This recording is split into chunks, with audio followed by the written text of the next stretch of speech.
This is Jason Goodson with Gardening with Goody, and this is my story, part 7, Wounded by Legalism.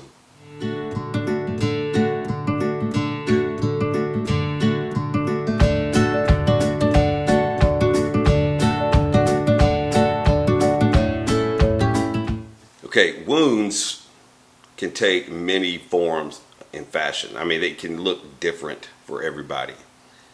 One of the greatest wounds I ever received had nothing to do with the physical body. It had nothing to do with my flesh, but it had everything to do with my flesh, at the same time. So it was mostly a train that was running out of control and nobody could stop it. And I think everybody at some form or fashion goes through such stages. Now, it may not be as deep as I was in it. It may not be as hurtful as it was for me. And just a lot of things that go along with this that really have that really had an impact on my life especially. So one of the big things that I want to talk to you about was the legalism I came out of. And when I mean legalism and legalistic living, I was so entrenched in a set of rules to live by when having to deal with the grace of God or with God himself, and I had a list of things that I had to do to please God. And those lists of things kept me bound in chains, so to speak, for so long in my relationship with God.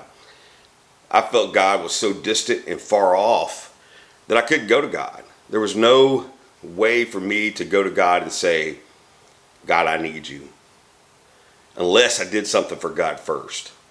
Unless there was some form of work that I completed, whether it was reading my Bible, whether it was praying, whether it was going out and doing a good task. Those things really drove my life in the early part of my Christianity. A lot of it had to do with the sin that I was dealing with. A lot of it still has to do with the sin that I deal with.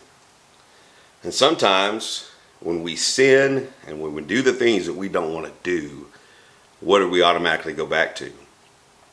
We automatically go back to the legalistic living that we were comfortable with. So I wandered in that valley for so long, like the Israelites did for 40 years. I felt like I had my valley moments where I was wandering and doing my own thing, trying to get God to love me, to be satisfied with who I was as a person. A lot of that had to do with my early church experience. Not that any of those things were bad in my life. I can't thank my parents enough for forcing me through the doors on Sunday mornings and Wednesdays and Sunday nights and all those things that we did, because what it did ultimately for me is a set a foundation for me that allowed me to know that there was a God, number one, who loved me, who cared for me, who died for me, and who gave me life. Now, I didn't understand what all that meant, what all that entailed for me, but what I do know and understand was the fact that through all those things that I dealt with that led me to this point in my walk with Christ, that woke me up, was a simple little question. And the question was, in 1996, when I became a counselor at Lake Forest Ranch in Macon, Mississippi. And the question was simply this: what is your picture of God? So let me frame that for you in such a way that kind of sets up what's about to happen here. my picture of God was not a safe place in 1996. My picture of God was not a person that I could go to unless I had gone through a set of scriptural, what I thought was correct, that allowed me to go to him first. What I didn't know at the time was that I already had access to God, that I already had all those things set up for me.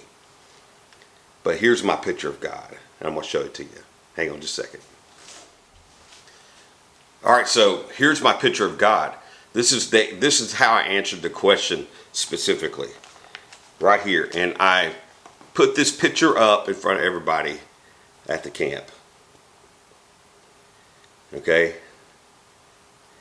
Now, I was a huge Calvin and Hobbes fan, and the only thing that I could picture was this mean face of God in my life.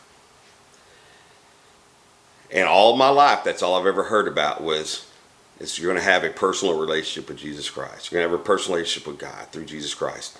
That this is going to be the best experience ever. It's going to be the most glory. Then all of a sudden, here I am. I'm in the 22 years old. I'm trying to figure out life. My brain's not fully developed yet. I'm trying to get all this stuff figured out. But what I did know at the time is I felt like God didn't like me. I felt like God hated me. I felt like there was nothing I could do to please that guy. So there was my picture. That was it. That was my picture of God. Okay? It was not pretty. I didn't feel like I could go to that guy. Notice the lightning bolt on the shirt. Here, I'll try to see if you can see that a little clearer. The lightning bolt on the shirt there was a sense of, I'm going to strike you down at any moment for all the bad that you've ever done. So my legalistic living led to this picture of God. And I'll tell you, the freedom that I found that summer in being loosed from those chains allowed me to see a different picture of God that I didn't have before in my life.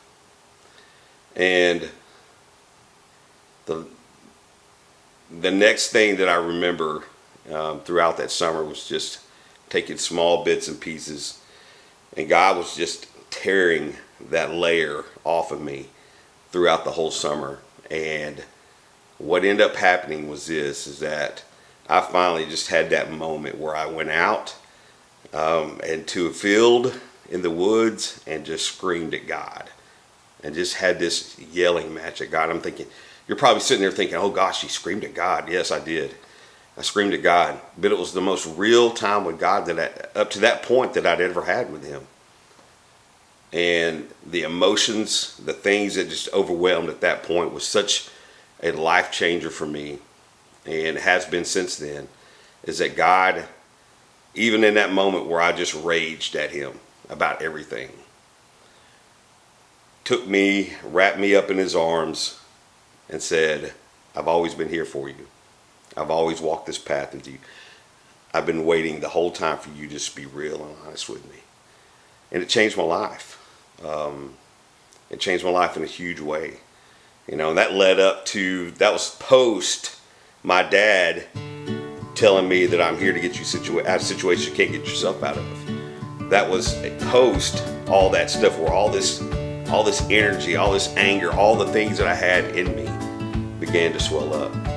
And it began to set a course for my life where now, to this day where I'm sitting here talking to you right now, is about just the intimacy with God in a personal relationship through Jesus Christ because of the blood that he has shed on the cross for us. And there's nothing I can do to exchange or try to make that any prettier or easier for you to understand, is that it's the blood of Jesus that has given you life and has given you access to God. And it is the most personal, real thing I've ever been a part of in my life. And I thank you for joining me today on my story, part 7. I'm Jason Goodson with Gardening with Goody, and I'm out.